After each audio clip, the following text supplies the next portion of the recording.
सिंध दुश्मन मंसूबे कालाबाग डैम समेत ॿियनि डैमनि धारियनि जी आबादकारी ऐं करप्शन जे ख़िलाफ़ क़ौमी अवामी तहरीक जे मरकज़ी सॾ ते जामशोरो में क़ौमी अवामी तहरीक ज़िले जामशोरे पारां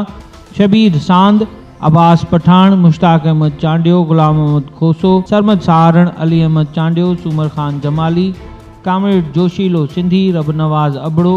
दरबान आलमाणी, ज़ाहिद बबर ऐं ॿियनि जी अॻवाणी में सिम नाले हैदराबाद रोड खां जामशोरो शहर जे मुख्य साईं जीम सैयद चौक ताईं शार्ट मार्च करे एहतजाज कयो वियो, जिते एहतजाजी मुज़ाहिरे में शरीक माण्हुनि खे ख़िताब कंदे अॻवाणनि चयो त सिंध में हिकु तरफ़ पाणी जे बहिरान सबबु ॾुकार वारी सूरत हाल आहे त ॿिए तरफ़ वरी कालाबाग डैम समेत ॿियनि डैमनि ठाहिण जो राग अलापियो पियो वञे। होॾां मुल्क में आबादी वधण ऐं मसइला वधण जूं दाहूं कयूं पियूं वञनि त ॿिए तरफ़ धारियनि खे मुल्की शहरियत ॾिनी पई वञे, जंहिंसां घणे भाङे सिंध जो नुक़सान थी रहियो आहे। हिननि मुतालबो कयो त सिंधु दरिया ते कालाबाग डैम समेत समूरनि डैमनि जी मुखालफ़त कंदे चऊं था त को बि डैम न जोड़ियो वञे, धारियनि जी आबादकारी रोकी वञे ऐं करप्शन में मुलविस माण्हुनि ख़िलाफ़ कार्रवाई कई वञे। Hakim Chandio, Jamshoro, voice of Sindh TV, London. ही हुई हिन वक्त जी अपडेट। वधीक अपडेट्स लाइ ॾिसंदा रहो www.voiceofsindhnews.com ते लॉग इन थियो ऐं अपडेट रहो।